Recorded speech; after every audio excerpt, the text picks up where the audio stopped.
আফগানিস্তানের ইনিংস ব্যবধানে হার।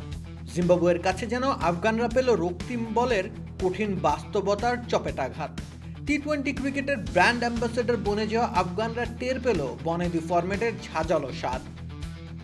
জিম্বাবুয়ের কাছে আফগানরা হয়েছে একেবারে নাজেহাল।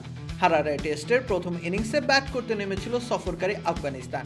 ব্র্যাড ইভান্স ও ব্লেসিং মুজরাবানিদের বোলিং তোপের মুখে স্রেফ 127 রানে গুটিয়ে যায় আফগানরা। 32 ওভার 3 বল অবধি টিকে ছিল তাদের প্রতিরোধ।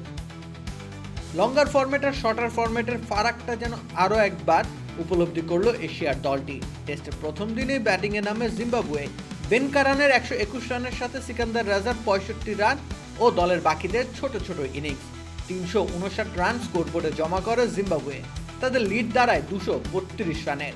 তখনও কেবল টেস্টের দ্বিতীয় দিন চলমান। আফগানিস্তানের হাতে ছিল পর্যাপ্ত সময়, কিন্তু সেই সময়কে আর কাজে লাগাতে পারেননি রহমানুল্লাহ গুরবাজরা। তৃতীয় দিনের 2 সেশনের খেলা পুরোপুরি মাঠে গড়ানোর আগেই গুটিয়ে যায় আফগানিস্তান। দ্বিতীয় ইনিংসে তাদের সর্বসাকুল্যে সংগ্রহ 159 রান। ইব্রাহিম জাদরানের সর্বোচ্চ 42 রান স্রেফ আফগানিস্তানের লজ্জার পরাজয়ের ব্যবধান কমিয়েছে। দ্বিতীয় ইনিংসে রিচার্ড এনগারাভা নেন আফগানদের 5 উইকেট। সেই সাথে মুজারাবানির পকেটে প্রথম ইনিংসের সমান আরও 3টি উইকেট যুক্ত হয়। এই জয় একমাত্র টেস্ট ম্যাচটিও নিজেদের করে নিল স্বাগতিক জিম্বাবুয়ে। সাদা বলের ক্রিকেটে আফগানরা ভীতির সৃষ্টি করতে পারলেও লাল বলে তারা ভীষণ দুর্বল, সেটাই বরং আরও একটিবার চোখে আঙুল দিয়ে দেখিয়ে দিল জিম্বাবুয়ে। রাকিব হোসেন রুম্মান, খেলা 71।